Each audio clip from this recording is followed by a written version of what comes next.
ini kita akan belajar bersama-sama tentang gangguan atau asuhan keperawatan pada klien yang mempunyai masalah coronary artery disease atau penyakit jantung koroner. Luar biasa, ini pembahasan yang begitu menarik ya Pak ya. Mengapa Pak Fakih mengangkat materi ini nih Pak?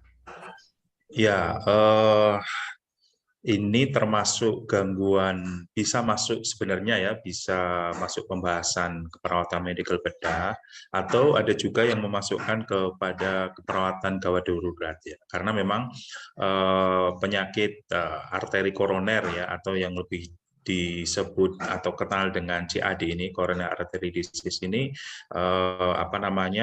memang penyakit yang kalau di Amerika ini memang penyakit tertinggi ya, penyebab kematian tertinggi di Amerika, dan termasuk juga di Indonesia juga tinggi ya. Kalau kita dengar gitu ya, ada beberapa pengalaman kemarin ketika olahragawan ya, pemain bola langsung jatuh di lapangan, meninggal ya ketika dibawa ke rumah sakit ya. Dan kebanyakan itu penyebabnya adalah karena serangan jantung ya, yang menyebabkan sudden death itu. Oke, luar biasa nih. Teman-teman tadi sudah mendengarkan sendiri. Kalau begitu mungkin kita biar nggak lebih terlalu lama lagi, Pak Fakih share screen sendiri atau dibantu oleh saya? Boleh share screen sendiri? Boleh. Silakan Pak Fakih. Teman-teman kayaknya udah siap belajar nih. Oke. Baik, saya mulai Mas Adi, teman-teman sekalian. Bismillahirrahmanirrahim. Assalamualaikum warahmatullahi wabarakatuh. Waalaikumsalam warahmatullahi wabarakatuh. Selamat pagi dan salam sejahtera untuk kita semua. Apakah sudah nampak share screen saya, Mas Adi? Ya, sudah Pak. Sudah Pak. Sudah ya. Oke, sudah? Iya Pak, ada. Ya. Baik, alhamdulillahirrahmanirrahim. Mudah-mudahan pagi ini terus kita selalu sehat dan mengawali ya di akhir pekan ini kita juga alhamdulillah ya kita bisa bersama-sama bersua di ruangan ini ya melalui media Zoom ini dalam webinar oleh Mahakarya Citra Utama yang luar biasa ini ya, yang senantiasa setia menemani ya dan memajukan ya, membuat para perawat dan calon perawat ini menjadi insan-insan nurse ya yang kompeten ya, insya Allah ya. Baik, tidak berlama-lama saudara-saudara sekalian atau teman-teman sekalian ya, saya Fakih Rohyanuddin dari Universitas Muhammadiyah Malang coba belajar bersama pada pagi hari ini ya dalam bahasan asuhan keperawatan pada klien dengan coronary artery disease. Nah, sebagaimana tadi dalam perbincangan kita yang di awal itu bahwa coronary artery disease ini ya, atau ada yang menyebutnya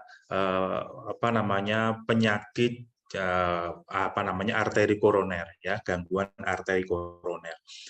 Jadi masalah utamanya atau kejadian ya utamanya adalah adanya gangguan, adanya penyakit di arteri koroner ya, di arteri koroner ini. Yang ini nanti bisa menyebabkan beberapa hal ya, atau ditandai juga beberapa hal ya. Yang paling sering ya yang Anda ingat, Anda ketahui adalah penyakit yang paling gangguan yang sering dialami pada coronary artery disease adalah nyeri dada ya, chest pain ya, nyeri dada yang hebat, nyeri dada yang luar biasa itu ya, nyeri dada yang sifatnya menjalar gitu ya, dan tidak ya ada yang hilang dengan beristirahat ya, nyeri dada itu sembuh atau berkurang ketika dia beristirahat ya, entah berbaring ya atau dipakai bed rest, tapi juga tidak hilang dengan dengan istirahat itu ya. Maka nanti ada istilah angina pectoris dan ada istilah infark miokard atau myocardial infarct. Baik. Ya, terima kasih kepada MCU yang memberikan kesempatan kepada kita untuk belajar bersama-sama ini. Ya, kita di sini juga saling belajar bersama-sama. Tidak ada satu yang lebih dari yang lain ya. Memang kita bersama-sama belajar. Saya juga masih dalam terus belajar ya, karena memang belajar sepanjang hayat. Baik, nah ini nanti materi kita pada kesempatan kali ini mungkin tidak lama-lama ya, karena kalau kita belajar berlama-lama itu sebagaimana teori belajar itu ya, paling 40 menit itu maksimal kita belajar ya, selebihnya lebih dari itu, apalagi melalui daring barangkali kita sudah ambiar barangkali. Baik. Saya memulai dengan laporan kasus ya, case report atau skenario kasus yang sering kita ketika nanti ujian kompetensi ataupun ketika ujian ya semester UTS maupun UAS ya, ketika kita mengerjakan soal sudah dalam bentuk vignette ya, dalam bentuk kasus. Baik, saya memulai. Ini ada kasus ya, seorang laki-laki berusia 66 tahun datang ke IGD Rumah Sakit Umum Mumtaz Mahmudiyah Malang dengan keluhan utama nyeri dada ya, nyeri dada, kunci nyeri dada, chest pain. 10 jam sebelum datang ke unit UGD, ya, jadi ini riwayatnya, ia menderita nyeri dada yang menjalar ke lengan kanan dan kiri. Jadi nyeri dadanya menjalar ke lengan kanan dan kiri, serta diaforesis dan tidak nyaman, adanya ketidaknyamanan perut. Jadi ada abdominal juga tidak nyaman, ya, ada ketidaknyamanan abdomen. Juga kadang-kadang memang penyakit ini juga sering ya ada awalnya ya dikira adalah penyakit gastritis ya, penyakit MAH ya, sehingga sebagai diagnosis bandingnya ketika ada nyeri dada juga dokter membuat diagnosis bandingnya ya, different diagnosisnya adalah gastritis ya. Ia mencoba meredakan nyeri dada dengan meminum obat analgetik. Namun rasa sakit itu tetap ada ya. Pasien kemudian mengunjungi rumah sakit terdekat dan didiagnosis sebagai ventricular tachycardia non-sustained. Di IGD ya, setelah dibawa ke rumah sakit UMM, nyeri dada masih dirasakan tetapi tanpa diaporesis ya. Sehingga sudah tidak ada diaporesis lagi ya, tidak ada keringat dingin ya lagi. Ketidaknyamanan perut dan sesak nafas ya. Jadi sudah tidak ada diaporesis, ketidaknyamanan perut juga sudah tidak ada, sesak nafas juga tidak ada. Pasien memiliki riwayat asma bronkial dan hipertensi. Nah, riwayat penyakit dahulunya pasien atau klien pernah menderita atau mempunyai riwayat asma bronkial dan hipertensi. Pada pemeriksaan fisik, pasien sadar penuh, ya, pasien kompos mentis kesadarannya, tekanan darah 177/107 mm Hg, ya, jadi cukup tinggi ya, frekuensi nadi 72 kali per menit, reguler, irama nadinya reguler, denyutnya atau HR-nya 72 kali per menit, berarti dalam batas normal. Frekuensi nafas 20 kali per menit juga dalam batas normal, dan suhu aksila 36,7. Hasil pemeriksaan JVP, jugular vena pressure, adalah 5+2, jadi 2 cm 2U atau cm air. Pada pemeriksaan dada dalam batas normal, ya, pemeriksaan dada dalam batas normal, tidak ada masalah baik dengan inspeksi, dengan palpasi, perkusi maupun auskultasi. Pemeriksaan paru dan jantung juga normal. Pemeriksaan abdomen dan ekstremitas dalam batas normal juga. Hasil pemeriksaan EKG menunjukkan irama sinus. Jadi irama EKG-nya. Jadi sinus itu berarti normal ya, ada gambaran gelombang P, kompleks QRS, kemudian ada gambaran T ya, irama sinus ya, berarti irama pacu jantungnya atau pacemaker jantungnya berada di S-anode berarti. Namun ada deviasi aksis ke kanan ya, right axis deviation. Jadi agak kalau gambar jantung istilahnya agak bergeser ke kanan ya aksisnya ya. Dan extrasystole ventricle bigamy. Ada yang dispersi QTC dan dari EKG adalah dispersi QT dari EKG adalah 120 mSec. Baik, ini gambaran awal case reportnya ya dari nyeri keluhan utamanya adalah nyeri dada di mana nyeri itu menjalar gitu ya, dan disertai awalnya diaporesis ya, ada keringat dingin ya, kemudian ada tidak nyaman pada abdominalnya ya pada. Baik, namun setelah minum obat analgetik tetap ada ya. Baik. Nah, saudara-saudara sekalian,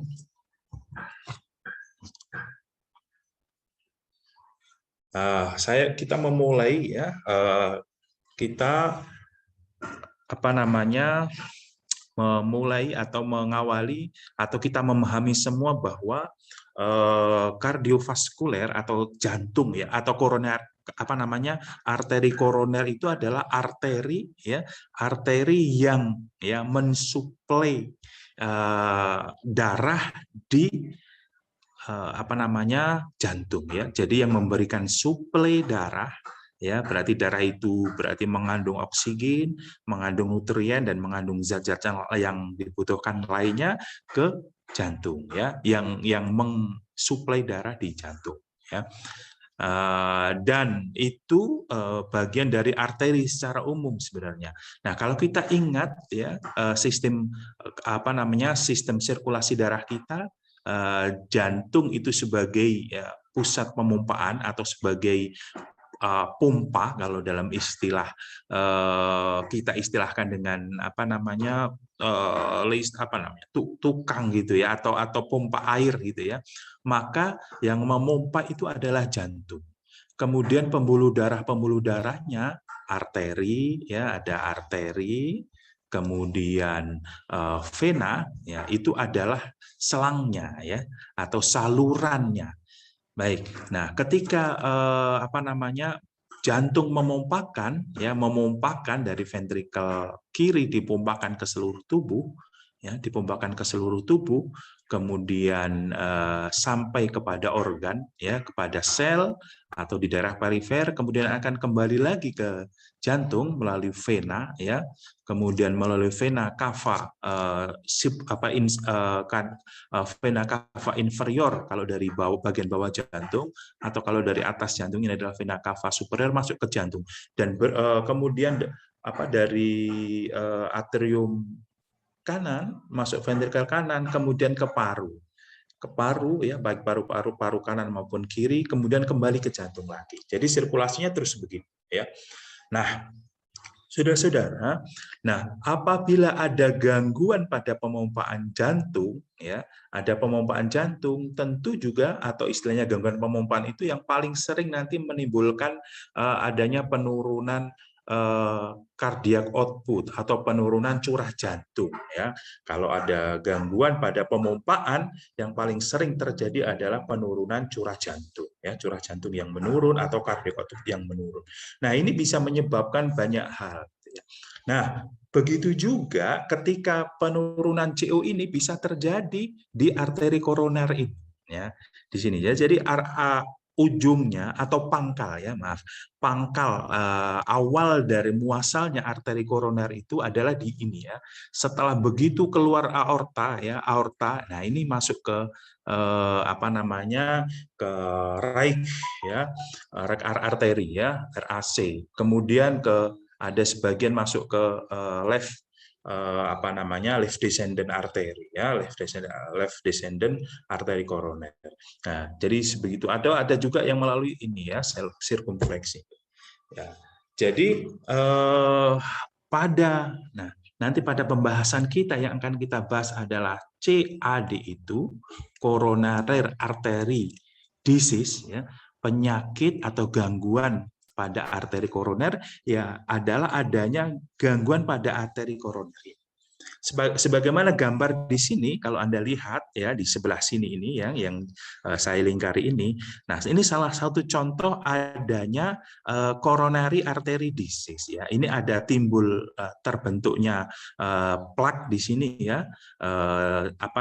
Adanya timbunan lemak ya, lipid biasanya terjadi hiperlipidemia sehingga kadar kolesterol yang ada di dalam pembuluh darah itu tinggi, ya, sehingga menyebabkan terjadinya ini, ya, plek ini. Nah, plek ini lama-lama untuk barangkali seandainya ada trombus, ya, atau ada ini belum menutup total awalnya, ya.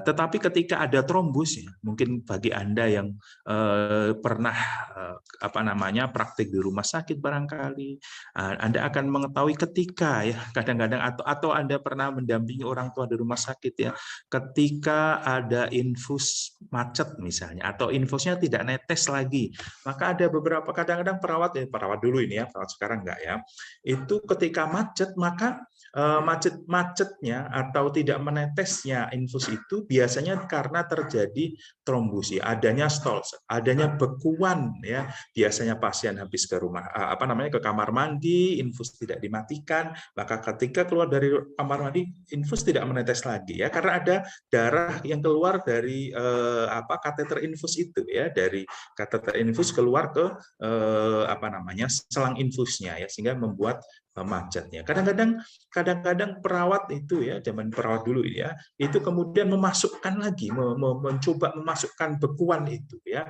agar jalan, ya, mungkin dengan cara memelintir selang infusnya sehingga cairannya bisa masuk kembali sehingga netes. Nah, tanpa disadari gumpalan tadi. Nah, kalau di daerah sempit seperti ini akan menutup, ya, tidak bisa lewat. Nah, ini yang namanya tadi yang lepas itu adalah trombus. Nah, kemudian dibawa aliran darah namanya emboli atau embolus yang menjadi emboli pada daerah yang sempit ini akan menutup, ya. Nah, terjadi tutup ini. Nah, daerah sini ini terjadi penutupan total atau oklusi. Maka daerah yang setelah daerah tertutup ini, setelah arteri yang tertutup ini, maka daerah bawahnya ini tidak teraliri. Nah, akhirnya daerah sini, contoh dalam gambar ini, ya. Kalau dalam gambar ini, contohnya ini, coba kita lihat, ya, di daerah ini ada penutupan, misalnya ini gambar putih ini, ya, menutup di situ, atau ada oklusi, ada penyumbatan di daerah situ, ya, sehingga area sebelahnya ini, ya, tidak mendapatkan aliran oksigen atau tidak mendapatkan aliran darah, ya. Nah, daerah inilah yang disebut nanti daerah iskemia. Terjadi iskemia di daerah situ, adanya penurunan suplai oksigen, suplai darah, ya, sehingga menyebabkan suplai oksigen yang menurun di daerah situ, ya. Nah, daerah iskemi ini lama, ya, sekitar 1-2 menit tidak teraliri, maka daerah ini akan menjadi daerah injury, ya. Daerah injury akan terjadi cedera di daerah situ. Nah, kemudian lama ini tidak segera diatasi lagi, ya, pengatasannya nanti di bawah, ya, bagaimana cara mengatasi sumbatan seperti itu, ya, nanti di bawah. Maka daerah ini lama-lama tadi, ya, daerah yang iskemi atau tidak mendapatkan aliran atau kemudian menjadi injury, dan, ya, lama-lama tidak perlu lama ini, ya, sekitar 2 menit tadi, maka akan terjadi daerah infak, ya, daerah infak. Adanya kematian, ya, kematian miokard di daerah situ, ya, di daerah itu. Nah, saudara-saudara, nah sebenarnya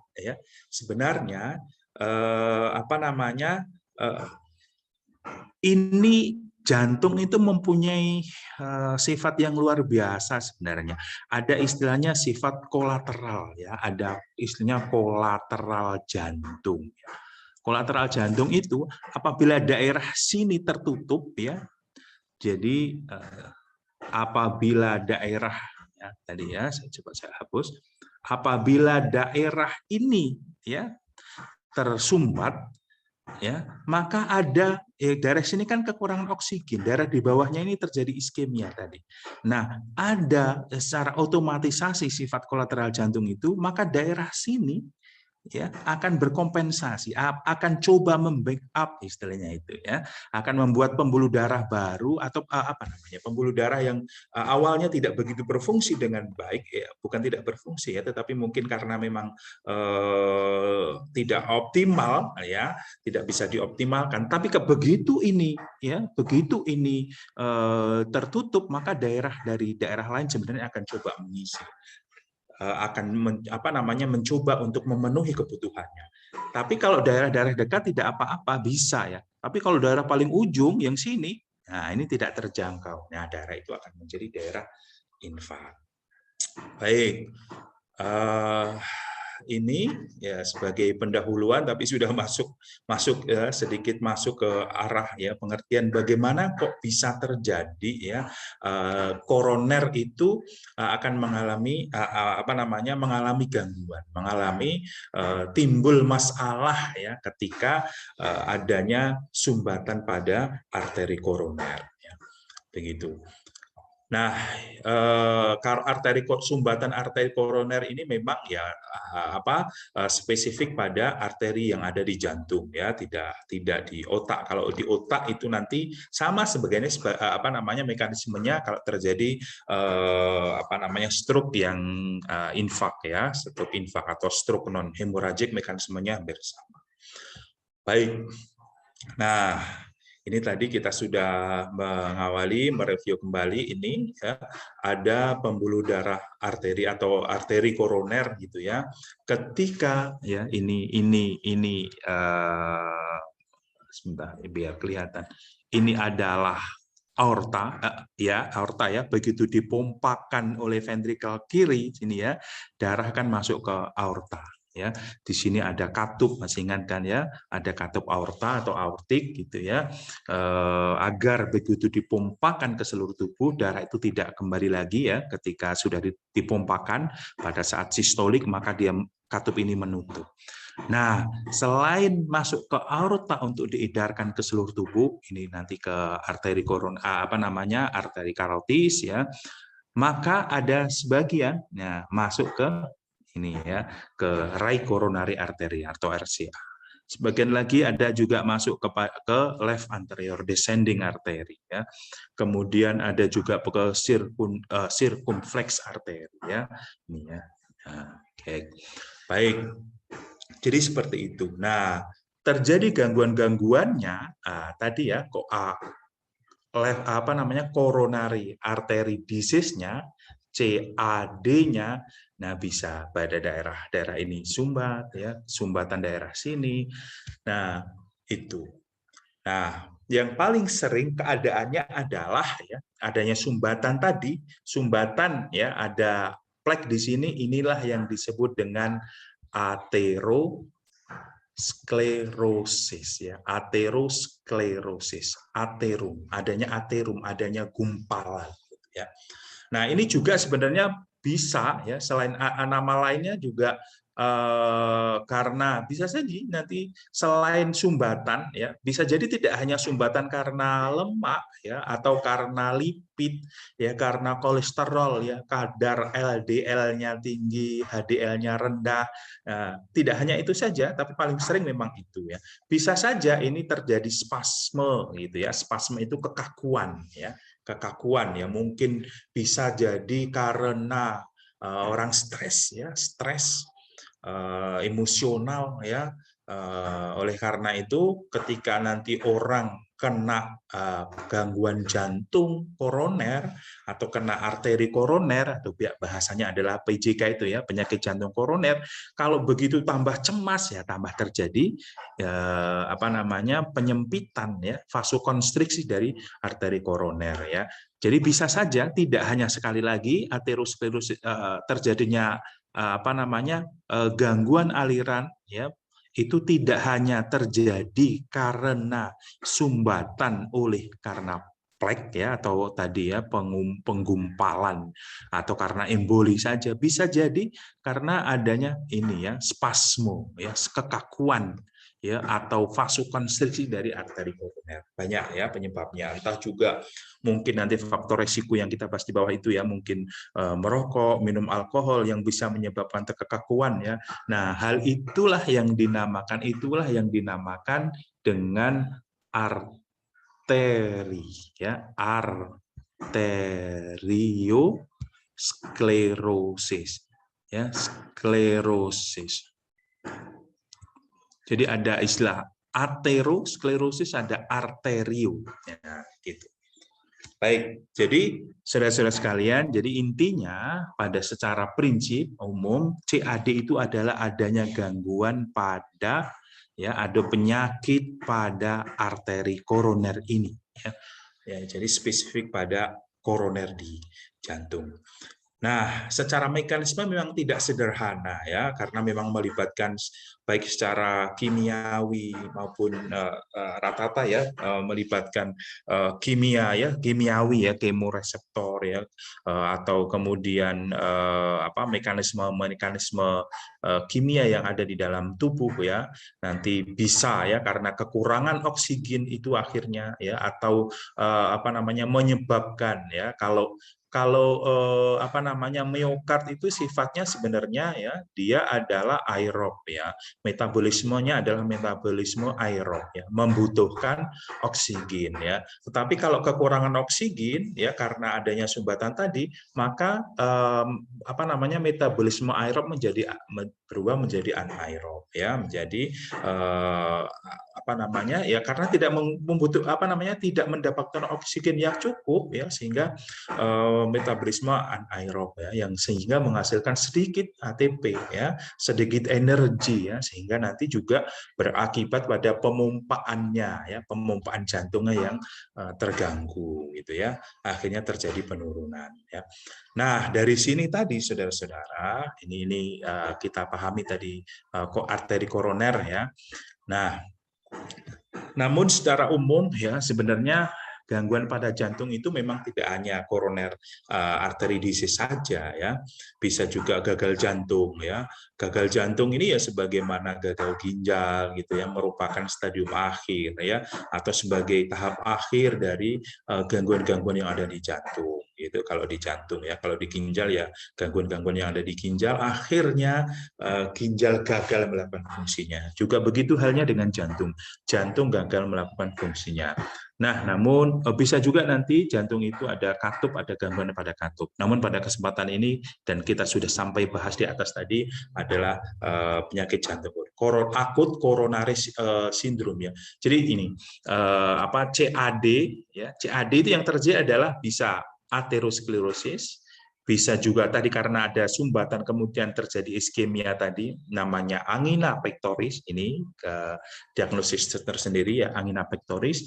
Nah, apabila terjadi blok arteri yang tidak teratasi ya, maka akan terjadi kematian jaringan miokard. Inilah yang dinamakan miokardial infark atau infak miokard.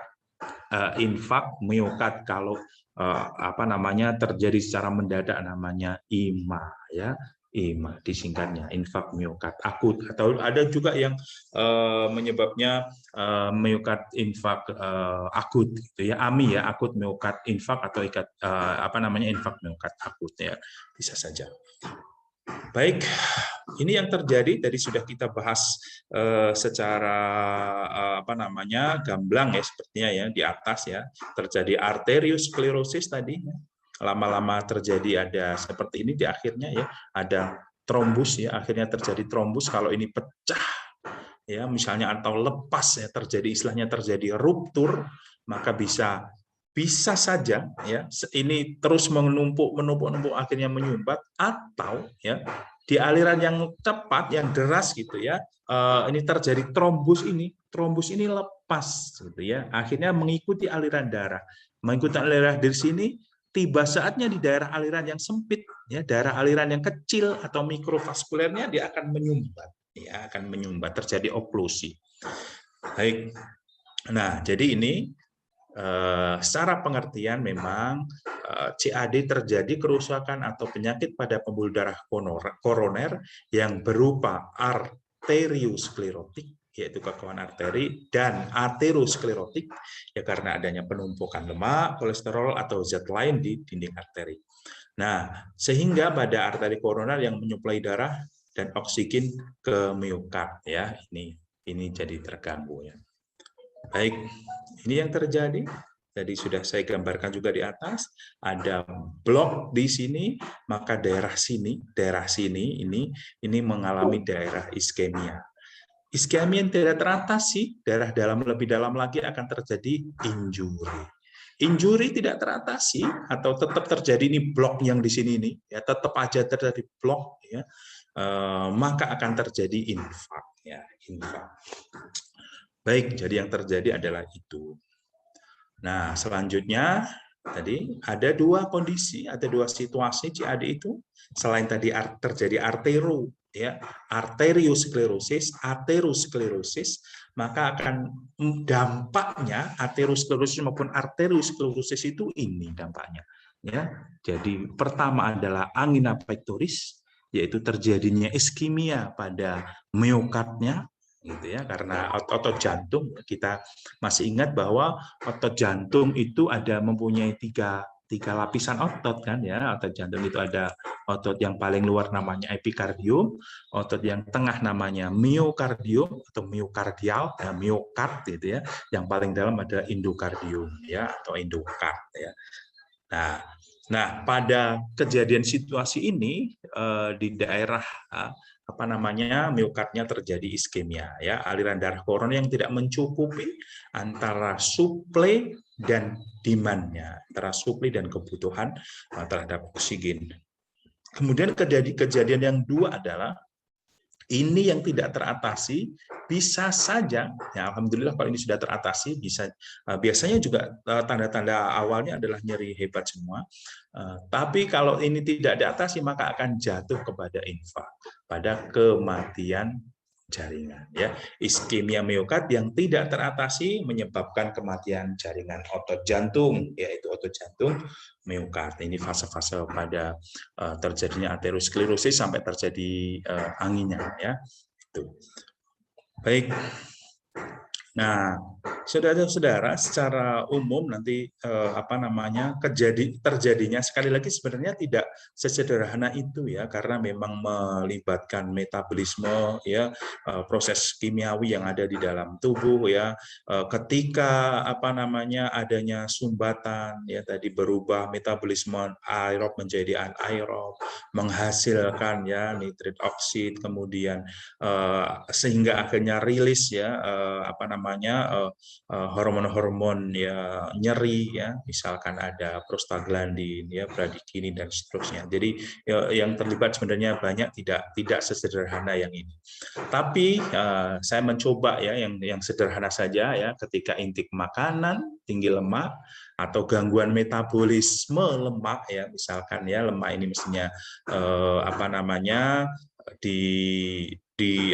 ketika digunakan menjadi energi barangkali dirubah ya dari lemak ya atau dari trigliserida kemudian dipakai menjadi energi gitu ya, karena ada gangguan metabolisme itu. Atau nanti kalau bisa saja juga terjadi pada DM ya. Kemudian kadar kolesterol darah meningkat ya, LDL ya, ini yang kita sebut dengan kolesterol jahat itu ya, meningkat ya, karena memang LDL ini membawa gitu ya, mengangkut ya kolesterol dari hepar ya, yang disimpan di hepar dari jaringan dibawa ke pembuluh darah ya. Sebaliknya HDL berfungsi sebaliknya ya, high density lipoprotein ya, atau kolesterol baik itu.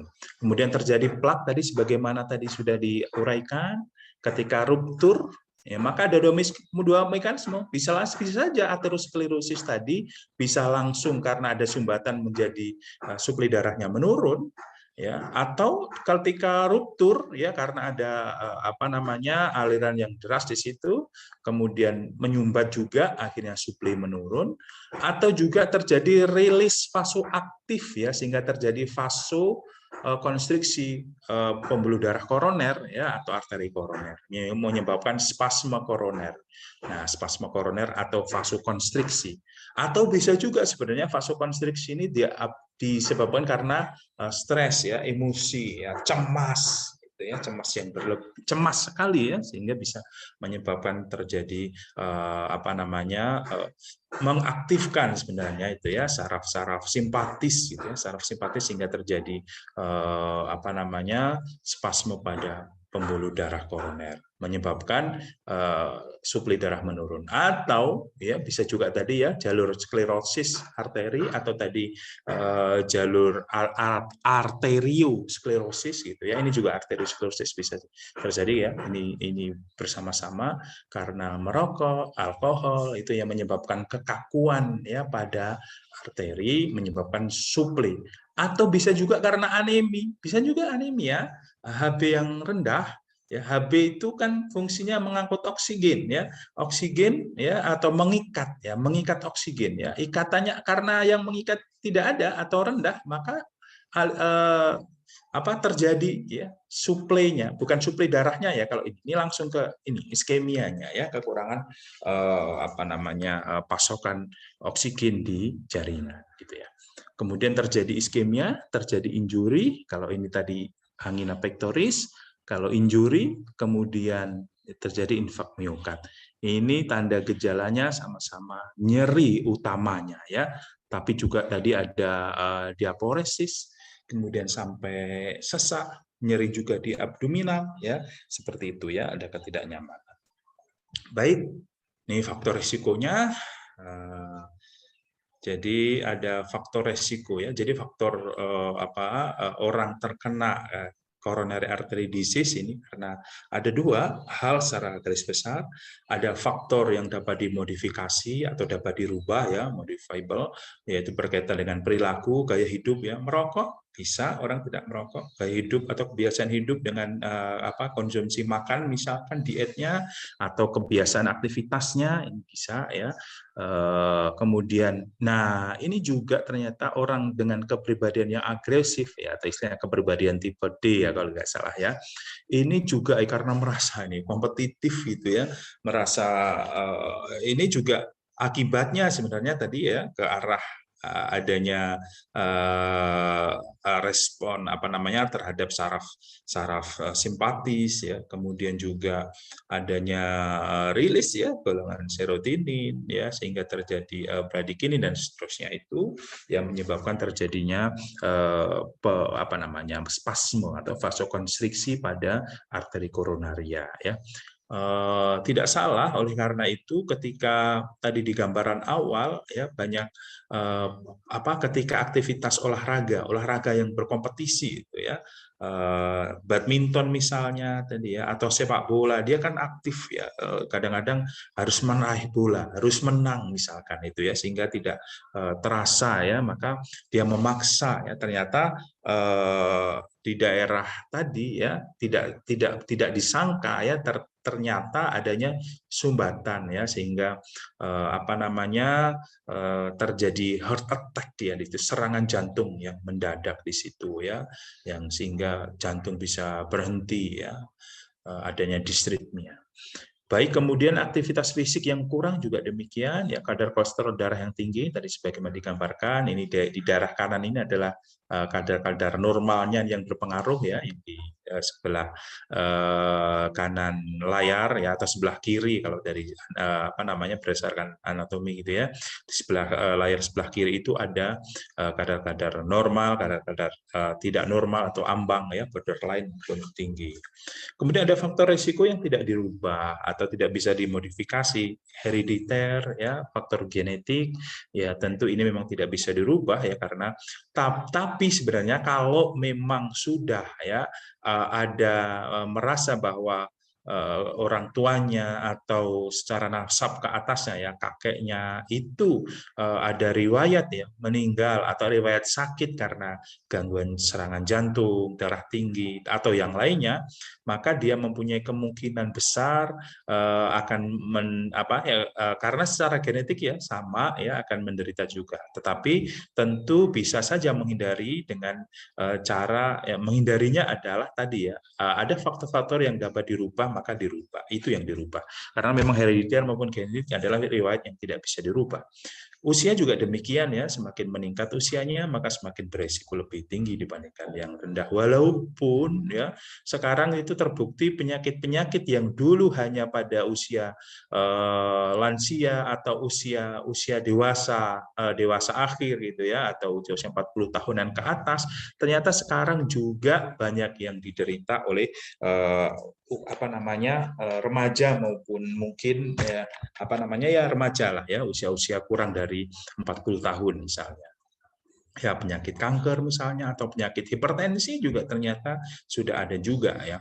Kemudian jenis kelamin laki-laki lebih beresiko dibandingkan dengan wanita untuk ini ya, untuk CAD. Hipertensi ini bisa menyebabkan ya, ini faktor juga tidak dapat dirubah karena herediternya ya, bukan hipertensi sekundernya. Baik, kemudian apa manifestasi klinis? Tadi sudah sebagaimana skenario kasus di atas, utamanya adalah nyeri dada, chest pain, gitu ya, nyeri dada yang menyebar atau menjalar baik ke daerah leher bisa jadi ini ya, ke lengan, baik lengan kanan maupun lengan kiri, kemudian ke shoulder, ke neck ya, ke leher, kemudian sampai kepada jauh ya atau ke rahang gitu ya. Kemudian sampai pada punggung ya, di punggung di belakang juga sampai atau abdomen, upper abdomen ya, abdomen bagian atas khususnya pada daerah-daerah epigastrium. Jadi manifestasi klinisnya CAD itu pertama jika terjadi iskemia atau adanya penurunan aliran darah ke situ maka akan menjadi kekurangan oksigen. Nah, makanya nanti ketika Anda ada kasus itu, apa yang dilakukan ya pada pasien-pasien CAD itu ya yang jelas karena ada sumbatan tadi ya. Sumbatan apa penata laksanaannya? Ya penata laksanaannya hilangkan sumbatan, ya, atasi sumbatannya. Sumbatannya karena apa? Apakah karena tadi ya aterosklerosis ya, karena adanya tumpukan plek atau adanya plek ya atau timbunan lemak di situ? Ya maka hilangkan ya timbunan lemaknya. Berarti pertama ya nanti hilangkan itu. Kalau karena spasme, hilangkan spasmenya. Vasokonstriksi hilangi dengan cara didilatasikan ya menggunakan vasodilator bisa saja. Nah, kemudian ya kalau ini kekurangan oksigen, ya berikan oksigen ya. Berikan oksigen ya. Bisa saja oksigen dengan nasal misalkan atau dengan mask ya tergantung kebutuhannya ya, baik simple mask maupun dengan yang lainnya ya. Kemudian yang kedua, selain iskemi, manifestasi klinisnya, memang kalau iskemi tidak menimbulkan tidak kelihatan ya kecuali memang nanti melihat kadar ya PO2-nya. Ketika kita melihat kadar O2 di pemeriksaan BGA-nya gitu ya, ketika kadar O2-nya menurun, bisa jadi memang ada memang kadar ya gangguan atau terjadi iskemia, tetapi itu di arteri ya, di arteri seluruh tubuh. Kalau di arteri koroner ya biasanya kejadian iskemia itu akan dilihat dari gambaran EKG ya, dari gambaran EKG-nya. Kemudian yang kedua, manifestasi klinis yang utama ini memang nyeri dada ya, nyeri dada. Hampir dipastikan kalau nyeri dada nyeri dada menjalar sifatnya. Memang nanti sifatnya ada beberapa tipe gitu ya. Itu adalah ya CAD gitu ya, CAD coronary artery disease ya, entah nanti angina maupun IMA. Kemudian muncul kadang-kadang ya gejala itu akan muncul gejala-gejala tidak pasti ya atau atipikal ya, bukan gejala sesungguhnya infak miokard ya, tetapi gejala-gejala yang bukan tipenya sebenarnya ya. Ada short of breath ya, nafas pendek dan cepat ya, atau sesak nafas. Kemudian sampai mual dan kelemahan ya, bisa kelemahannya kenapa kok bisa kelemahan ya, karena memang bisa jadi ya karena ini apa namanya bisa menyebabkan adanya gangguan atau masalah di apa namanya otot jantungnya, ya, miokardnya, sehingga pemompaannya juga mengalami gangguan, juga nanti bisa saja bisa meningkatkan ya karena adanya penurunan apa namanya curah jantung itu ya, karena adanya tadi ya kelemahan ya, tidak bisa memompa dengan kuat ya, karena harusnya itu kan kalau jantung memompa itu kan dengan memompa dengan kuat ya, duk duk duk ya, tapi dia duk duk duk ya, hanya separuh saja ya, sehingga tidak maksimal, maka bisa terjadi kelemahan ya, cardiac output-nya menurun atau curah jantungnya menurun, oksigen yang diedarkan dan nutrisi yang diedarkan ke jaringan ya, ke seluruh tubuh mengalami penurunan sehingga lemah ya, bisa kelemah ya, atau ya lemah ya, kelelahan ya, fatigue ya. Kemudian kalau terjadi infak miokard ya, ini juga nanti ya ada kematian jaringan, bisa juga disritmia ya, adanya gangguan irama jantung ya, karena juga dengan adanya ya penurunan aliran darah itu juga tadi ya metabolisme berubah ya, kemudian juga apa namanya kalium natriumnya ya, Cl ya, kalium natriumnya juga pompanya terganggu ya, akhirnya terjadi gangguan irama ya, irama jantung ya. Baik, kemudian bisa juga tadi ya mengalami kematian mendadak. Kemudian ditandai dengan peningkatan HR ya, heart rate-nya meningkat ya. Sebenarnya heart rate meningkat ini juga apa namanya disertai dengan peningkatan tanda-tanda vital yang lain. RR juga meningkat, tekanan darah meningkat ya, karena memang makanya tanda vital itu kan ya, TTV itu tidak berdiri sendiri ya, satu dengan yang lainnya berpengaruh ya, saling mempengaruhi. Dengan peningkatan suhu tubuh, meningkatkan HR ya, peningkatan HR juga bisa meningkatkan tekanan darah dan seterusnya ya, dan yang lainnya ya. Dengan HR peningkatan suhu juga RR-nya meningkat misalkan, seterusnya.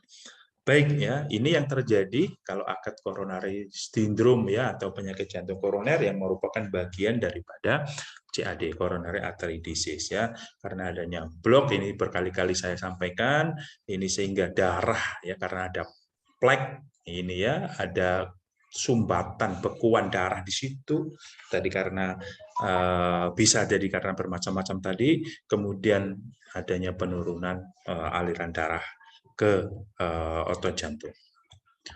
Baik, manifestasi klinis tadi juga secara umum di situ, ini secara detailnya angina pectoris utamanya nyeri ya. Nyeri ya, ini nyeri semua ya memang. Nah, tatap akhirnya karena nyeri dada itu, maka biasanya masyarakat atau pasien juga merasa cemas gitu ya, ansietasnya muncul, ya nyeri dada, takut ya, takut akan mungkin ya cerita di masyarakat kalau jantung koroner akan meninggal misalnya, atau kematian mendadak ya, sehingga membuat cemas ya. Oleh karenanya nanti penanganan ya, selain nanti ya dengan tadi ya, kalau sumbatan menghilangkan sumbatan, kalau terjadinya kekurangan oksigen ya, sumbatan menyebabkan kekurangan oksigen maka diberikan oksigen, nyeri dengan menggunakan analgetik ya, dengan ini kalau nyerinya hebat ini maka coronary artery disease itu biasanya memilih obat-obat sedatif ya, obat morfin ya untuk yang karena nyeri hebat ya, itu. Nah, apa namanya, itu secara utama gangguan apa namanya pada angina pectoris tadi ya, karena ada sumbatan menyebabkan iskemia yang disebut angina pectoris ya, jadi nyeri, keluhan utama nyeri dada. Dan apa tadi ya, karena cemas ya, maka hilangkan kecemasannya ya. Biasanya karena menimbulkan cemas, maka hilangkan kecemasannya. Biasanya memang untuk menurunkan kecemasan itu ya, pasien dibedreskan di ruang ICU ya, atau intensive care ya, cardio care unit gitu ya.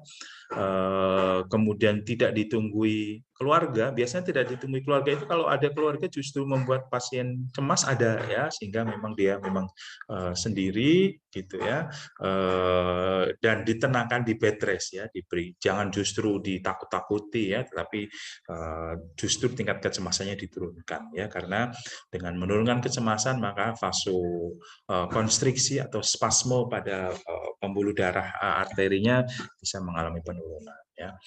Baik, anginnya seperti itu.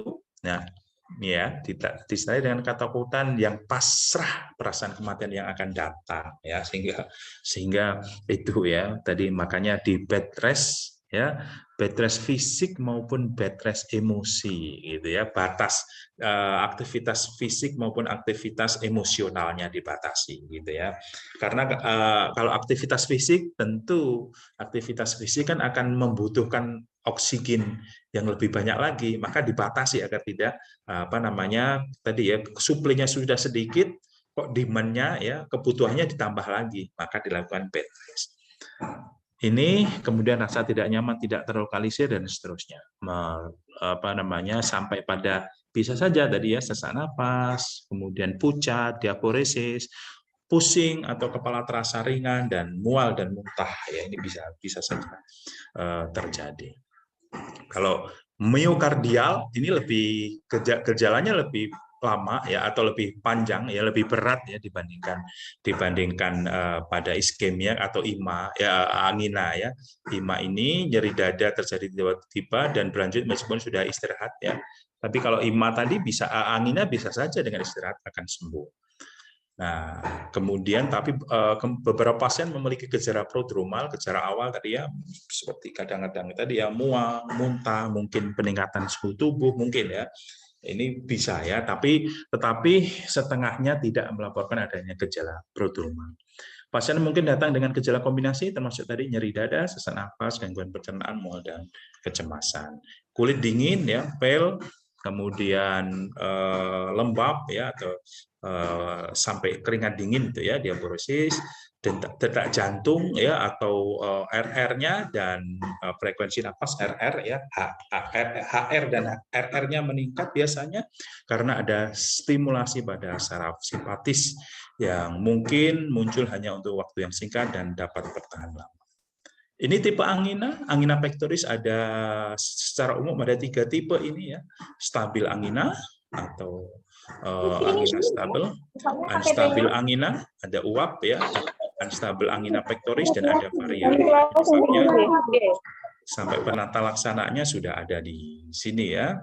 Jadi stabil angina itu karena ada sumbatan tadi, maka ini 75% penyebabnya adalah oklusi koroner, oklusi sumbatan koroner ya, 75%. Jadi terjadi 75% sumbatan. Jadi sumbatnya 75% gitu ya. Peningkatan RR atau BP, makan besar ini maksudnya ya meal, kalau bahasa di Inggris itu ya, makan besar apa bahasa Inggris itu, istilah Inggris itu ya, karena dengan makan makanan yang berat ya, makanan berat itu ngunyahnya membutuhkan energi, sampai pada proses metabolismenya ya juga membutuhkan energi yang banyak, berarti membutuhkan aliran darah yang lebih ya. Jadi ketika orang habis selesai makan makanan berat itu ya, makanan yang membutuhkan apa namanya metabolisme itu kan membutuhkan metabolisme di saluran pencernaan itu membutuhkan oksigen yang banyak ya, sehingga aliran darah terkonsentrasi ke situ atau banyak ke situ, sehingga aliran darah yang ke koroner mengalami penurunan. Maksudnya seperti itu ya, makan besar itu. Kemudian ini nyeri dadanya ya tidak berlangsung lama ya, kurang dari 15 menit dan hilang dengan istirahat.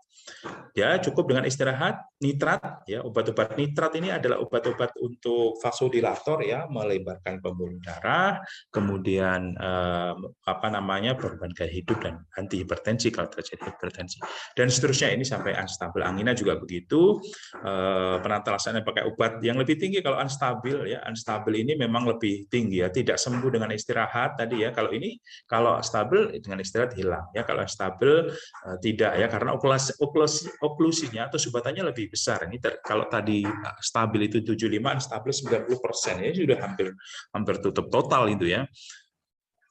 Baik, kemudian penata laksanaan stabil angina juga obat-obat sedatif, ya, golongan morfin, nitrogliserid, karena nyerinya memang nyeri luar biasa, tidak hilang tadi dengan istirahat, ya.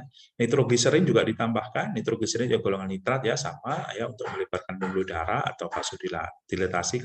Kalau tadi stabil anginanya nitratnya diberi dengan sublingual, kalau stabil angina dengan IV, ya, berikan oksigen dan seterusnya. Baik. Untuk pengkajian, jadi secara umum tadi, ya, untuk angina sama IMA atau coronary artery disease, ya, iskemia menyebabkan terjadi angina kalau diagnosis penyakitnya, ya, secara berdasarkan CDC, kemudian myocardial infarct, ya, atau IMA itu kalau sudah terjadi sumbatan total sampai ada terjadinya kematian jaringan. Baik, dari pengkajian masuk ke asuransi keperawatannya secara anamnesis. Ada keluhan. Nah, saudara-saudara, memang pada PJK, ya, atau CAD ini, ya, khususnya pada penyakit jantung koroner atau coronary artery disease, ya, akut coronary disease khususnya gitu, ya, itu memang ada istilahnya trias gejala gitu, ya. Jadi memang kalau nyeri dada saja, ya, trias gejala jadi ketika menegakkan diagnosis ini IMA, ini angina, itu harus ada paling tidak tiga data itu. Yang pertama, hasil anamnesis didapatkan nyeri dada, ya. Nah, ini keluhannya nyeri dada, maka nanti pengkajiannya harus P-nya apa, penyebabnya apa, ya, provokingnya apa, ya, penyebabnya terjadi karena apa. Mungkin emosi yang berlebih, atau habis tadi ya makan makanan berat, habis aktivitas berat misalkan, main badminton, main bola, ya, atau yang lain gitu, ya. Provokingnya, kemudian kualitinya seperti apa, kualitasnya, ya, skala gitu, ya, atau tadi sifatnya, kualitas itu sifatnya seperti apa. Kalau di dada itu biasanya sifatnya seperti tertekan benda berat atau diremas, ya, remas-remas. Regionya di mana? Dan radiasi, regio and radiasi, PGRS, ya, R, ya, regio or radiation, ya, areanya mana dan menjalarnya kemana, gitu, ya. Kemudian S, severity, apa yang membuat dia menurun keluhannya atau berkurang atau justru bertambah.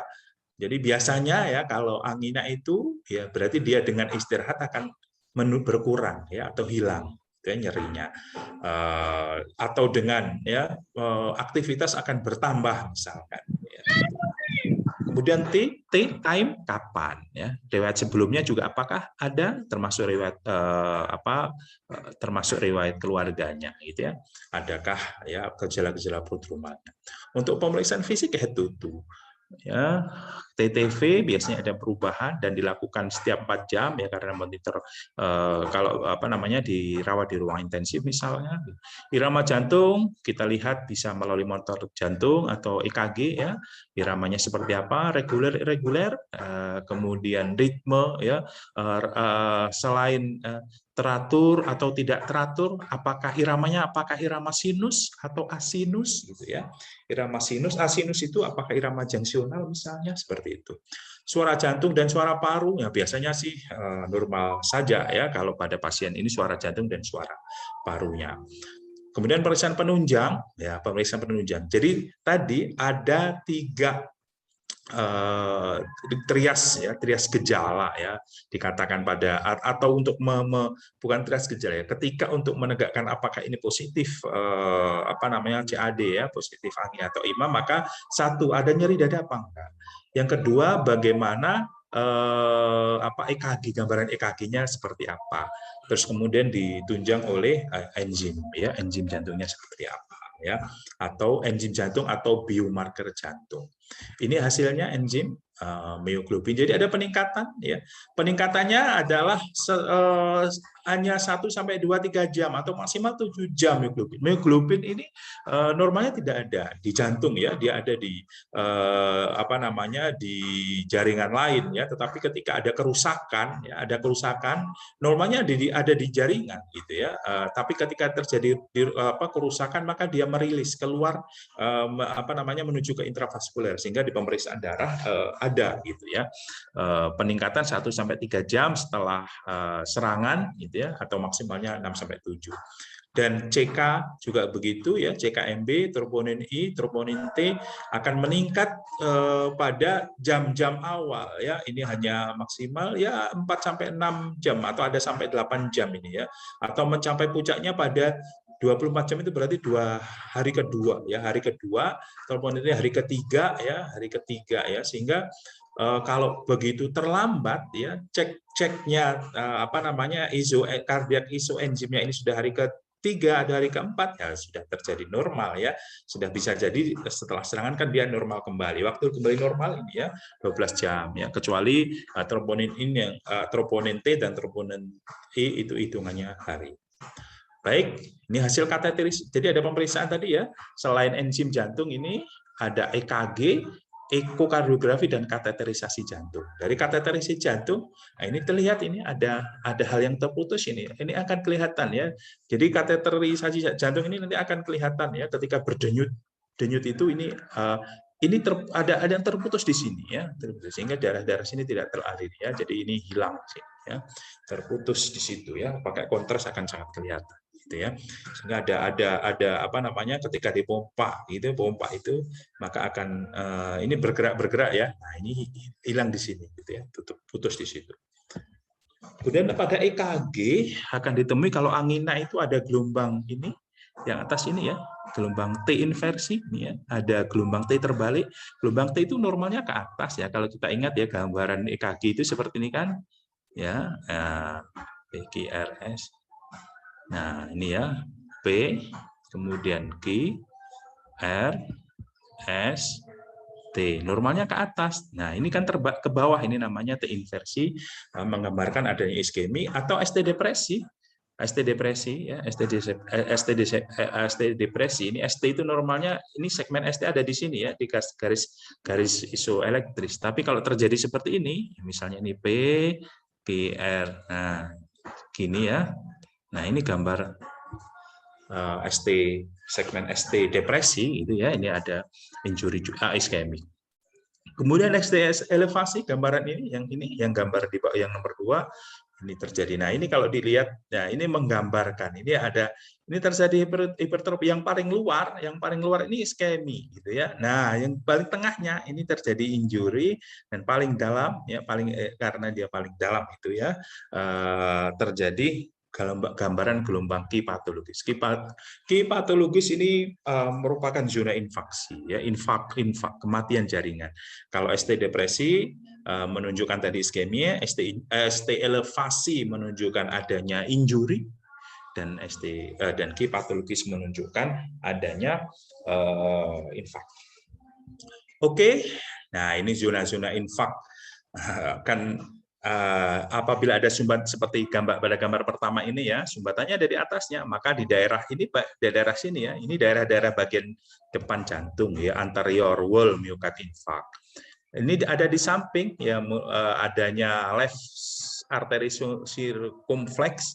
Kalau ini tadi pada LAD, ya, LAD mengalami gangguannya, ini pada circumflex, sehingga ini daerah lateral.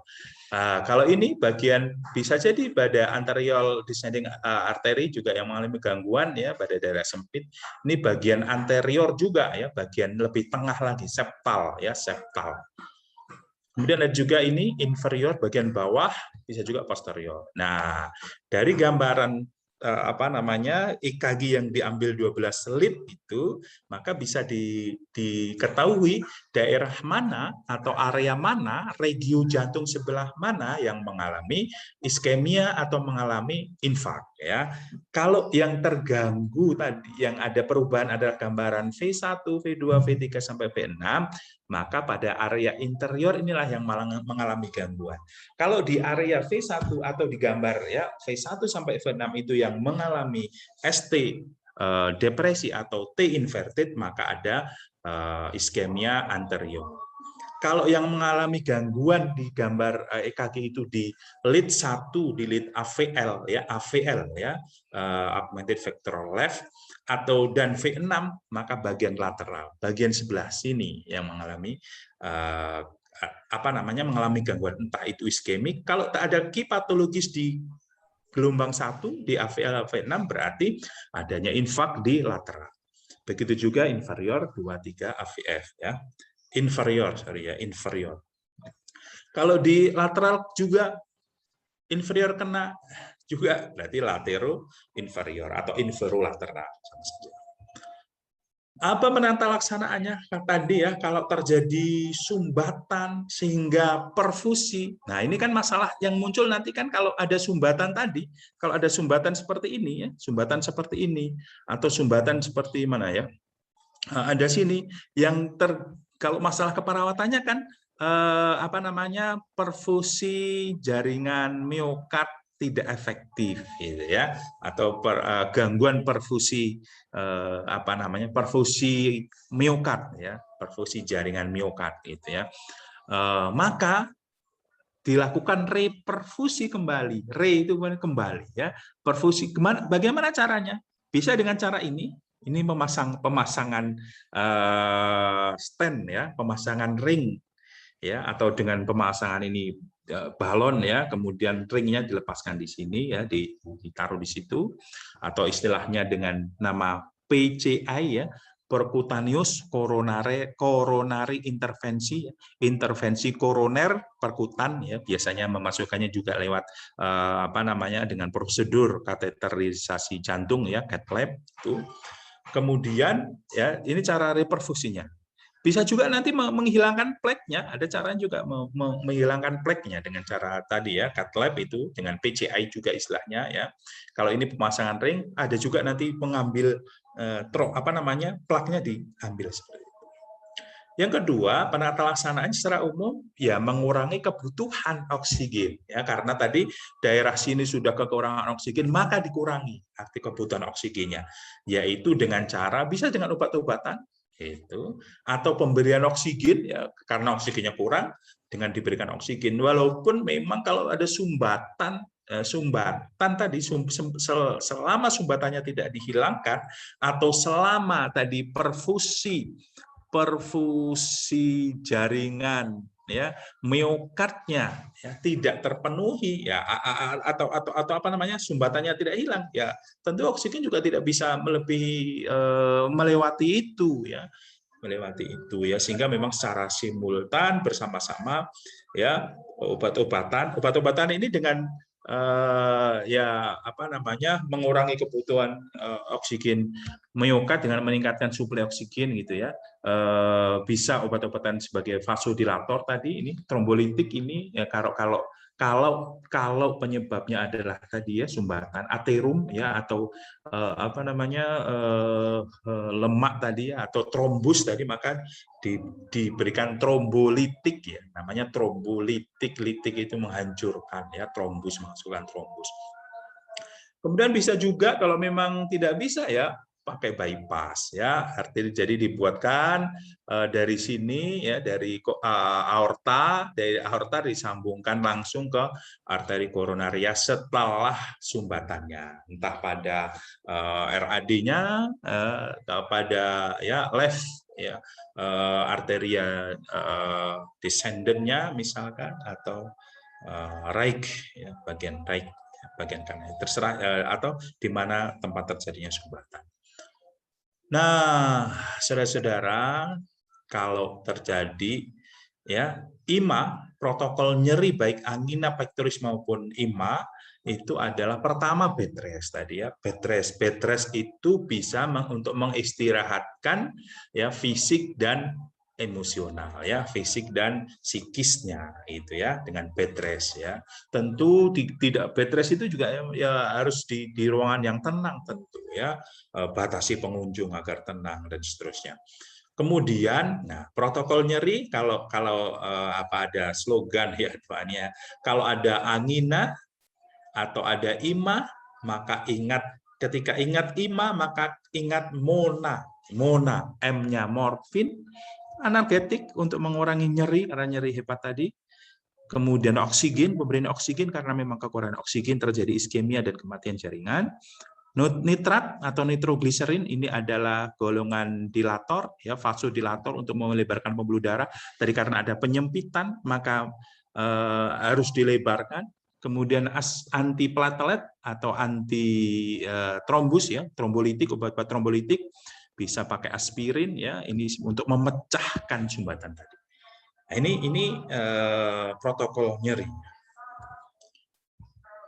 Baik, diagnosis yang muncul kalau keperawatan ini tadi nyeri akut, perfusi miokard tidak efektif, resiko perdarahan. Resiko perdarahan ini karena pada tadi ya, kalau pada pasien yang terjadi trombus tadi ya, maka diberikan trombolitik ya, MONA tadi, nitrogliserin, maka efek sampingnya terjadi potensial komplikasi ya, atau resiko terjadi perdarahan ya, karena dia antitrombolitik itu kan memang menghilangkan bekuan ya, sehingga efeknya ya apa namanya ini golongan-golongan seperti ketika Anda mengambil darah arteri gitu kan dikasih heparin gitu ya, heparin itu untuk agar tidak terjadi bekuan pada darah yang diambil gitu ya, atau ETA golongan EDTA itu ya kalau diambil darah venanya gitu ya agar tidak terjadi bekuan, maka dia tidak bisa beku ya, sehingga risiko terjadi perdarahan ya. Maka ini harus dipantau. Ketika efek obatnya selesai maka juga sudah selesai sebenarnya ya. Kemudian yang sering juga tidak kalah apa namanya sering juga ya tidak kalah penting adalah ansietas, kecemasan. Barangkali itu ini intervensinya kalau tadi nyeri akut ya, nyeri akut itu ya tadi karena iskemia kekurangan oksigen, berikan oksigen, juga berikan nitrogliserin ya atau obat-obat vasodilator tadi ya. Yang jelas nyeri itu karena kekurangan terjadi iskemia atau infak, maka berikan selain reperfusi. Jadi ini memang secara simultan untuk mengatasi nyeri akut ini dengan gangguan ya atau apa namanya perfusi jaringan miokard tidak efektif itu apa namanya secara bersama-sama ya itu ya. Kemudian berikan morfin juga nih anti nyeri. Tujuan evaluasi akhirnya nyeri hilang atau nyeri berkurang ke tingkat yang dapat ditoleransi ya. Risiko perdarahan itu juga seperti itu, berarti pantau terus gitu ya, amati, kemudian hindari pada awal itu sebenarnya ya karena memang masih setelah pemberian obat-obat itu kan memang rentan terjadi pembekuan ya, maka hindari tusukan intra IM, IV dan arteri selama terapi ya karena terjadi risiko berlebihan ya, walaupun memang tidak bisa diri tapi coba ya hindari. Pertahankan kegiatan tirah baring, kemudian siap-siap ya, maksudnya memiliki itu artinya siapkan asam aminokaproik ya untuk antiplasmin yang membuat faktor plasmin. Ini ketika terjadi aritmi, ketika terjadi ansietas. Ini. Baik, terakhir adalah pasien yang diharapkan nyeri hilang atau berkurang, memiliki status jantung dan pernafasan yang stabil, karena memang sekali lagi tadi ya kalau CAD itu bisa mengarah ke gawatan ya atau emergensi kardiak, kardiovaskuler, sehingga tadi ya bisa sewaktu-waktu ya ini merupakan apa namanya sudden death ya, kematian yang tiba-tiba. Kemudian mempertahankan perfusi jaringan yang memadai ya, mempertahankan perfusi jaringan yang memadai, tadi reperfusi tadi ya dengan berbagai macam cara tadi ya, bisa memasang stent, juga mengambil plaknya atau juga dengan melebarkan pembuluh darahnya atau menghancurkan plaknya ya, atau dengan menggunakan trombolitik. Menunjukkan penurunan kecemasan Nah, evaluasinya sesuai dengan program perawatan diri dan mengalami tidak adanya komplikasi yang lain. Ya, ini nanti karena jantung itu ya nanti bisa jadi komplikasi tadi ya ventricle tachycardia, disritmia ya, bahkan juga aritmia, tidak ada irama jantung sampai ke henti jantung bisa saja terjadi gitu ya. Ini hindari jangan sampai terjadi. Baik, itu saya rasa yang bisa saya sampaikan pada kesempatan ini kepada teman-teman sekalian. Kata mutiara hari ini, pada musuh yang tidak bisa tak ada musuh yang tak dapat ditaklukkan dengan cinta, tak ada penyakit yang tak dapat disembuhkan oleh kasih sayang, tak ada permusuhan yang tak dapat dimaafkan oleh ketulusan, tak ada kesulitan yang tak dapat dipecahkan oleh ketekunan, tak ada batu keras yang tak dapat dipecahkan oleh kesabaran. Itu Mas Adi yang bisa saya sampaikan. Terima kasih. Mohon maaf atas kekurangan. Saya kembalikan ke Mas Adi. Ya, baik. Terima kasih Pak Fakih atas pemaparan materi terkait dengan CAD ya. Ini luar biasa. Nah, kita bisa melihat nih, apakah teman-teman masih standby atau ternyata kita ditinggal tidur di Pak Fakih nih. Ya. Pak Fakih malah dianggap untuk berdongeng nih. Jadi mereka tertidur nih ternyata nih. Wah, ternyata hanya 1-2 yang menyalakan kameranya saja. Oke. Sesuai dengan pernyataan tadi, saya menyampaikan bahwa akan ada sesi diskusi. Nah, tapi sebelum masuk kita ke sesi diskusi, saya ingin memastikan apakah teman-teman memahami apa yang disampaikan Pak Fakih. Boleh mungkin kalau sungkan untuk menyampaikan suaranya, boleh saya tunggu di kolom chat apakah teman-teman paham, apakah pembelajaran yang diberikan oleh Pak Fakih ini ternyata teman-teman bisa menerimanya dengan baik. Gimana, enak nggak pembelajaran dengan Pak Fakih? Boleh nih di kolom chat nih. Oke, paham, mantap. Yang lain bagaimana nih? Kita masih dihadiri oleh 137 peserta. Masih saya tunggu nih konfirmasinya teman-teman nih. Apakah paham, enak, nyaman pembelajarannya atau ternyata bikin ngantuk nih Pak Fakih nih. Nah, Pak Fakih sendiri akan melihat nih bagaimana respon dari teman-teman peserta yang mengikuti pembelajaran sampai saat ini. Kurang lebih kita sudah 1,5 jam ya terkait dengan pembahasan materinya. Oke, nyaman dan paham ya teman-teman. Memang seperti inilah pembelajaran yang harusnya dilakukan. Harus ada pembahasan, penjelasan, dan juga nantinya akan dibuka sesi diskusi. Teman-teman boleh dicatat. Nanti saya akan buka sesi diskusinya. Ya, oke, sudah ada yang berterima kasih. Jangan dulu berakhir ya. Nanti teman-teman di sini kita masih membuka sesi diskusi terkait dengan CAD, terkait dengan KMB. Nah, inilah pembelajaran yang ada di MCU. Jadi teman-teman nanti kalau kalian mau mengejar IPK yang tinggi, ingin memahami materi perkuliahan setiap departemen atau bidang ilmunya, ingat teman-teman, kalian kuliah di keperawatan, saat ini sudah diberlakukan yang namanya exit exam. Ya. Nah, exit exam ini adalah perpaduan antara nilai IPK kalian dan juga nilai uji kompetensi kalian. Maka teman-teman harus memastikan kedua elemen tersebut teman-teman bisa pahami. Uji kompetensi masih terlalu jauh. Mungkin di sini ada yang semester 1, ada yang semester 3, mungkin masih belum terfikirkan. Maka teman-teman di sini harus bisa memastikan pemahaman setiap departemen, setiap bidang ilmu, setiap mata kuliah yang kalian pelajari di kampus, maka kalian harus mendapatkan nilai yang terbaik. Karena apa? Nantinya di akhir ketika kalian sudah mendapatkan IPK, kalian akan mengikuti uji kompetensi mengerjakan 180 soal dalam waktu 180 menit. Kalau IPK kalian kecil, kalau IPK kalian tidak bisa mendongkrak nilai untuk perpaduan tadi, maka teman-teman tidak bisa wisuda. Tuh, kelulusannya adalah perpaduan antara nilai IPK dan juga nilai uji kompetensi.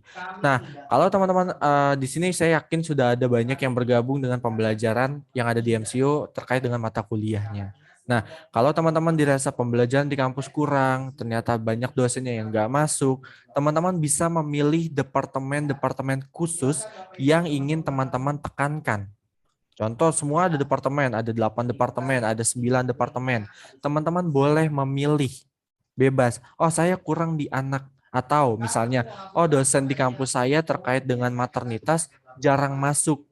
Banyak kesibukan, hanya diberikan file, belajar sendiri, kemudian terus seperti itu. Nah, teman-teman bisa memilih pembelajaran, karena di MCU ini akan disediakan yang namanya pembelajaran bidang mata kuliah bidang ilmu. Nah, kapan mulainya? Kita akan mulai di tanggal awal November. Jadi kita langsung mulai di tanggal 1 November. Teman-teman mau ikut satu pertemuan anak itu boleh. Teman-teman mau ikut 5 pertemuan boleh. Teman-teman mau ikut total 18 kali pertemuan, semua bidang ilmu dipelajari, teman-teman juga boleh.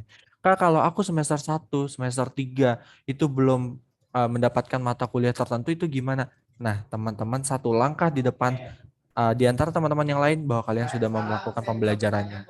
Oke. Terus informasinya bisa kalian dapatkan di mana? Informasinya bisa kalian pelajari, bisa kalian baca, bisa kalian pahami di kolom chat. Jadi di kolom chat sudah dikirimkan, itu ada linknya, informasinya terkait dengan nantinya kalian bisa memilih, kalian bisa menekankan, kalian bisa mengejar bidang ilmu yang kalian merasa kurang paham, atau kalian mau mendahului teman-teman kalian, itu boleh.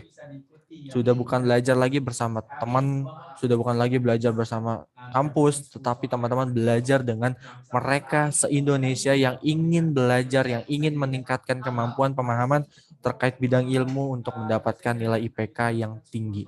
Itu saja dari saya. Kita akan balik ke sesi diskusi, teman-teman harus perhatikan di kolom chat, boleh disalin, dikirim ke grup angkatan, boleh disalin, ditempel ke catatan. Yang terpenting kalian harus memastikan bahwa link pendaftaran atau link informasi tersebut kalian sudah miliki. Kita akan masuk ke sesi diskusi.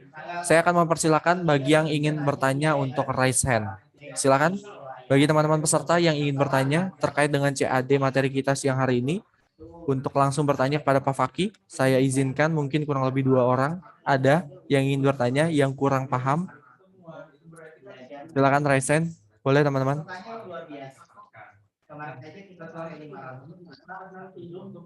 Oke. Gimana nih? Atau ternyata sangat-sangat paham nih. Kayaknya Pak Fakih benar-benar detail ya menjelaskannya ya. Luar biasa ini. Ini seharusnya nih Pak Fakih mungkin kalau di kampus atau di pembelajarannya bisa 3 SKS atau 2 SKS siapa biasanya mengajar. Tapi Bapak rangkum. Assalamualaikum Kak. Ya, Mas Andika silakan. Dari mana dan ingin bertanya apa? Perkenalkan, saya Andika Lian dari Stikes Ahmad Dahlan Cirebon, Prodi D3 Keperawatan. Mau nanya, tadi kan ada protokol nyeri AP sama IMA seperti itu, bisa jelaskan kembali gitu. Maksudnya agak kurang paham, tadi terlalu cepat. Mungkin penangkapan Andika kurang gitu. Ya, kita kembali lagi nih Pak ke PPT-nya, bagian PGS.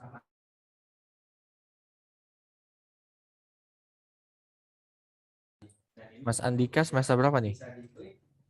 Semester 5 Kak. Semester 5, oke. D3 berarti tahun depan UKOM ya? Iya Kak. Teman-teman yang lain juga nanti boleh dipersiapkan, dicatat saja pertanyaannya, nanti kita akan bahasnya.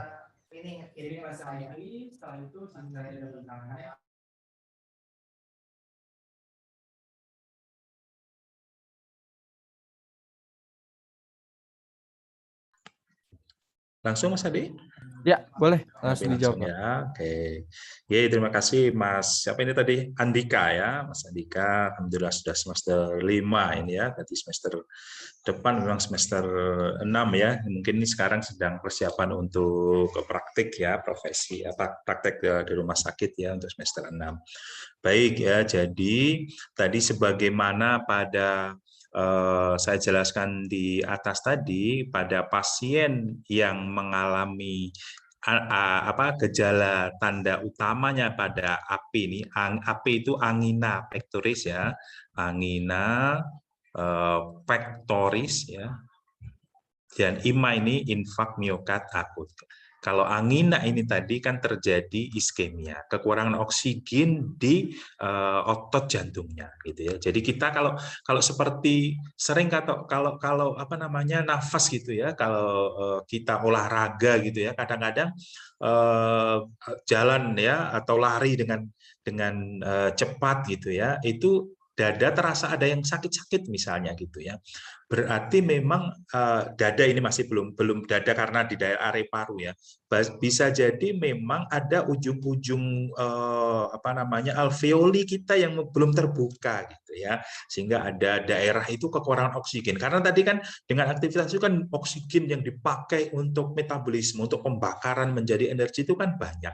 Sedangkan pasokannya atau intiknya ya atau inspirasi yang dipakai ya saat inspirasi itu kekurangan gitu ya. Sehingga kalau pada paru tadi biasanya untuk mengatasinya kan kita tak pakai tarik nafas panjang ya. Tarik nafas dalam sedalam-dalamnya sehingga agar semua oksigen atau semua tadi ya paru-paru kita itu penuh dengan udara yang kita hirup itu, termasuk udara dari luar itu kan mengandung oksigen ya, agar nanti sampai daerah-daerah perifer di paru yang bagian yang dalam-dalam itu sampai ke aliran oksigen. Nah, sama juga ini tadi pada angina ketika ada sumbatan ya terjadi kekurangan oksigen, maka apa yang dilakukan? Maka dilakukan pertama bed rest ya. Intervensinya memang bed rest. Ketika pasien datang ya di UGD kemudian sudah dinyatakan positif didiagnosis angina maupun infak miokard, maka akan dirujuk akan dirawat di ruang intensif ya, ruang intensif ICU ya, ruang intensif ICCU ya, atau ruang intensif cardiac care unit ya. Nah, di situ istirahat total, sudah suruh istirahat total itu berarti ya dengan dibatasi, kemudian jangan lupa kanan kiri itu tempat tidurnya diberikan pengaman gitu.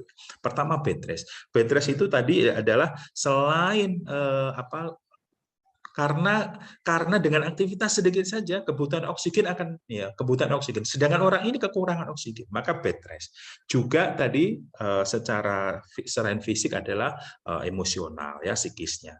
Kemudian yang kedua, karena ini orang nyeri itu kalau tidak segera diatasi, nyeri itu memang setiap orang beda ya, subjektif ya.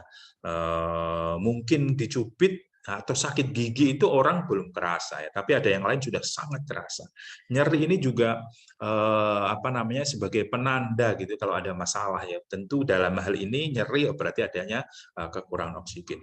Nah, nyeri ini karena nyeri hebat ya. Kalau nyeri biasa itu kan Mas Andika itu biasanya kan kalau nyeri maka ajarkan teknik relaksasi, ajarkan teknik distraksi gitu ya, dengan relaksasi teknik nafas dalam gitu ya tadi, atau distraksi mengalihkan perhatian, hilang gitu ya, nyerinya akan berkurang paling tidak ya. Kalau dari skor 5 ya sedang, menjadi skalanya bisa 3 atau 2 barangkali ya, dengan nafas dalam atau distraksi relaksasi, atau dengan mungkin guided imagery ya, dengan lain yang mungkin hipnotis misalnya atau hipnoterapi misalnya, hilang. Nah, tapi nyerinya ini bisa nyerinya hebat ya, nyeri yang hebat, nyeri bisa seperti benda tertekan. Dengan non farmakologi tidak bisa hilang, maka berikan morfin. Morfin mungkin Anda sudah sangat terkenal ya, morfin ya. Morfin ini kan kalau obat-obat terlarang gitu ya, morfin ya. Tapi obat-obat terlarang itu memang anti nyeri yang hebat gitu ya, termasuk morfin ini ya.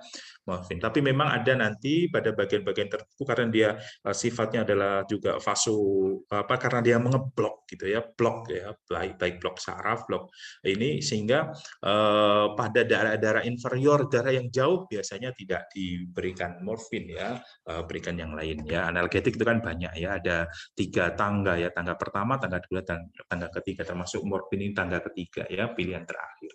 Ini karena nyeri yang hebat. Yang kedua, karena tadi kurang oksigen, maka berikan oksigen. Jadi tadi ya, karena misalnya pembuluh darah, karena ada sumbatan di sini, daerah sini kan kekurangan oksigen. Nah, maka berikan oksigen. Pilihan yang kedua. M, Mona. Jadi kalau ingat sekali lagi protokol nyeri, kalau AP, ingat Mona. Gitu ya. Yang kedua, berikan obat nitrogliserin. Nitrogliserin itu melebarkan. Ini karena tadi mungkin ada kesumbatan di sini, atau ada spasme ya, mungkin karena stres ya, karena ada gangguan psikologis emosional, ansietas ya. Maka ini untuk melebarkan pembuluh darah ini ya, agar lebar, agar bisa aliran bertambah banyak, maka pakai nitrat ya, nitrogliserin ini. Yang ketiga adalah Nah, bagaimana cara memecahkan? Ini bisa. Ini tadi kan ada sumbatan ini ya, karena baik. Maka ini dipecahkan. Pecahnya dengan obat ini, antiplatelet, yaitu dengan obat-obat aspirin atau jenis-jenis itu antiplatelet. Barangkali itu Mas Andika, saya rasa penjelasannya. Bagaimana Mas Adi, saya kembalikan. Baik, terima kasih Pak Fakih. Bagaimana nih Mas Andika yang bertanya langsung? Apakah sudah terjawab? Sudah, jawab. Terima kasih Pak atas penjelasannya. Baik, terima kasih Mas Andika atas pertanyaannya. Oke, selanjutnya ini mungkin pertanyaan terakhir dari Kak Nurima. Silakan Kak Nurima. Izin Bapak, apakah suara saya terdengar? Ya, silakan Mbak Nurima.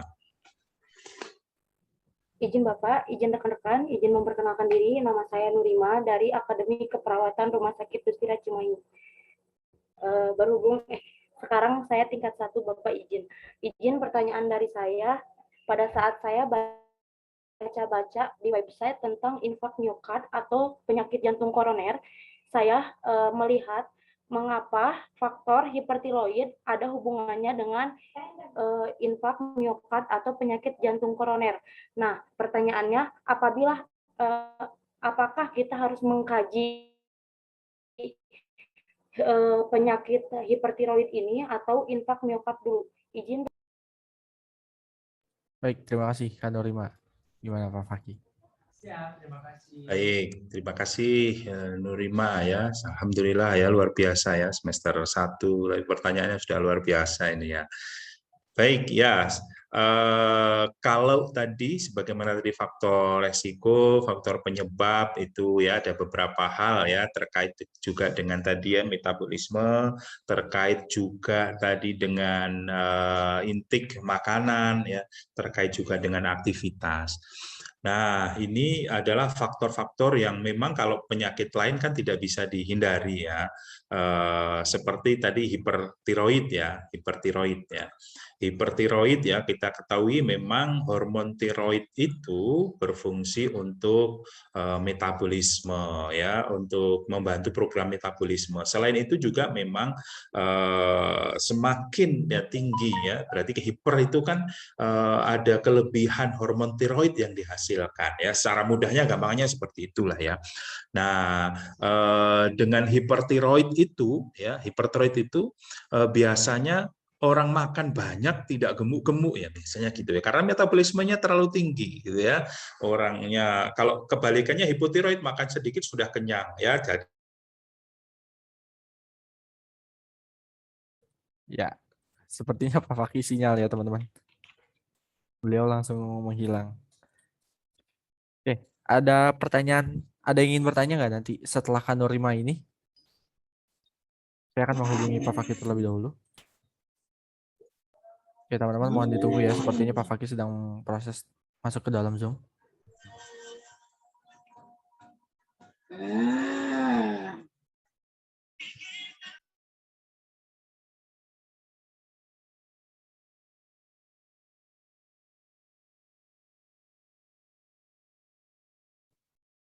Oke. Di sini teman-teman sambil kita menunggu Pak Fakih, saya mau tahu dong kalian semester berapa aja di kolom chat, boleh mungkin? Tadi kan Kak Nurima dari semester 1 ya. Semester 1 atau atau sama aja ya. Tingkat 1 sekarang semester 1. Ada nggak nih teman-teman yang dari S1 semester 7 atau ternyata semuanya dari semester 3 nih? Karena saya melihat kebanyakan oke. Kak Zahra dari semester 5. Ini rupanya banyak ya dari RS Dustira. Tadi saya melihat di sebelum kita bermulai RS Dustira banyak ya. Karena nanti hari Senin kita akan bersama dosen dari Akper RS Dustira. Oke, silakan teman-teman boleh.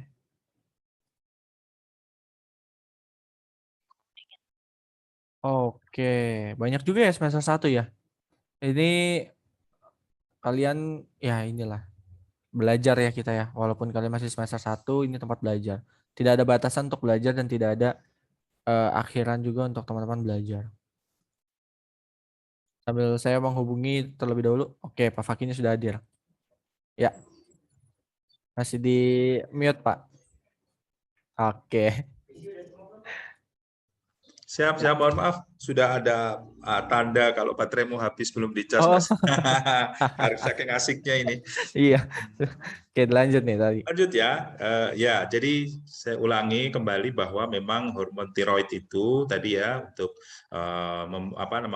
ya secara umum adalah membantu proses metabolisme. Jadi semakin banyak ya tadi kelebihan gitu ya, kelebihan maka dia juga akan ya termasuk juga pengaruhnya kepada sistem kardiovaskuler gitu ya. Jadi detak jantungnya semakin cepat begitu ya. Kemudian selain detak jantung ya berarti dia memang juga tidak tahan panas misalkan ya, metabolisme tadi cepat sehingga kebutuhan oksigennya memang juga tinggi gitu ya, karena metabolismenya tinggi gitu ya, sehingga memang kalau apalagi tadi ya sudah ada masalah di jantung ya, jadi memang kebutuhan oksigen di jantung juga tinggi juga selain metabolisme di tempat lain ya, sehingga aliran yang dibutuhkan ke aliran darah yang dibutuhkan oleh jantung ya, otot jantung melalui arteri koronaria menjadi terganggu. Jadi arahnya ke sana kalau hipertiroid gitu ya. Itu Mas Adi saya rasa. Baik, terima kasih Kak Nurima. Bagaimana? Apakah terjawab? Izin Bapak, terima kasih atas jawabannya. Jawabannya sesuai Bapak izin. Siap. Terima kasih Kak Nurima. Ada lagi mungkin teman-teman, satu lagi terakhir. Saya khawatir teman-teman sudah menyiapkan pertanyaan. Kalau dirasa sudah cukup, maka akan saya akhiri nih pertemuan kita di siang hari ini. Cukup ya, mungkin teman-teman ya. Oke, saya mengucapkan banyak terima kasih pada Pak Faki, terutama ya, atas waktu, tenaga, materinya untuk memberikan ilmu terkait dengan CAD kepada teman-teman peserta yang membutuhkan. Semoga dapat bermanfaat, dapat dipahami oleh teman-teman semua. Tadi mereka menyampaikan di kolom chat, paham, nyaman, enak pembelajarannya dan cara penyampaiannya. Semoga Bapak sehat selalu untuk terus bisa memberikan ilmu-ilmu kepada mereka yang membutuhkan agar mereka nantinya bisa menjadi penerus Pak Faki atau bahkan lebih baik dari Pak Faki. Amin. Terima kasih banyak Mas Adi. Oke, teman-teman juga terima kasih banyak telah mengorbankan waktunya di hari Sabtu. Silakan jika ada yang ingin disampaikan kepada Pak Faki, boleh disampaikan melalui kolom chat. Terima kasih atas waktunya di hari Sabtu. Kita ketemu lagi di hari Senin. Ingat teman-teman, kalau kalian ingin bergabung bersama mahasiswa seluruh Indonesia yang menambah pembelajarannya terkait dengan bidang ilmu keperawatan, itu teman-teman cukup dengan 10.000 satu kali pertemuan. Dan teman-teman bebas pilih mau pertemuan apa, berapa kali pertemuan, silakan saja di kolom chat. Oke, mungkin saya akan bantu kirim lagi di kolom chat linknya. Kalau nanti teman-teman ingin menambah pembelajaran, mau mengejar ketinggalan, mau belajar yang belum dipelajari, atau mau menekan pemahamannya lagi yang saat ini sedang kalian pelajari di kampus, itu teman-teman boleh bebas pilih. Ada 9 departemen, ada Gardar, KMB, maternitas, dan lain sebagainya. Satu kali pertemuan 10.000 teman-teman membayarnya, silakan sesuai dengan pilihannya. Komunitas Kak, ada.